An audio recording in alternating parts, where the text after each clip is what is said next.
প্রণাম শ্রীরামকৃষ্ণ, প্রণাম কথামৃত। কথামৃতে ঠাকুর এক জায়গায় বলেছিলেন, দেখো একটা গল্প শোনো। একজন রাজা ছিল। একটি পণ্ডিতের কাছে রাজা রোজ ভাগবত পাঠ শুনত। প্রত্যহ ভাগবত পড়ার পর পণ্ডিত রাজাকে বলতো, রাজা তুমি বুঝেছ? রাজা রোজ বলতো, আগে তুমি বোঝো। ভাগবতের পণ্ডিত বাড়ি গিয়ে রোজই ভাবে, রাজা রোজ এমন কথা বলে কেন? আমি রোজ এত করে বোঝাই আর রাজা উল্টে বলে, আগে তুমি বোঝো। এটা কি হলো? পণ্ডিতটি সাধন ভজন করত।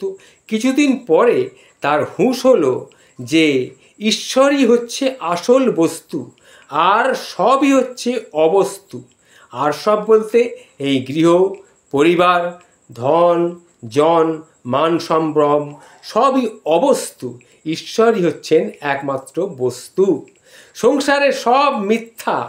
এই মিথ্যা বোধ হওয়াতে যে সে সংসার ত্যাগ করলে আবার সব কিছু সে ফিরে আসতে পারে।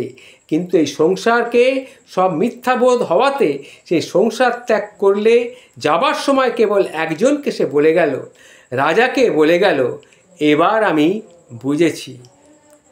জয় শ্রীকৃষ্ণ, জয় ঠাকুর, শ্রী শ্রী রামকৃষ্ণ, জয় ঠাকুর, প্রণাম।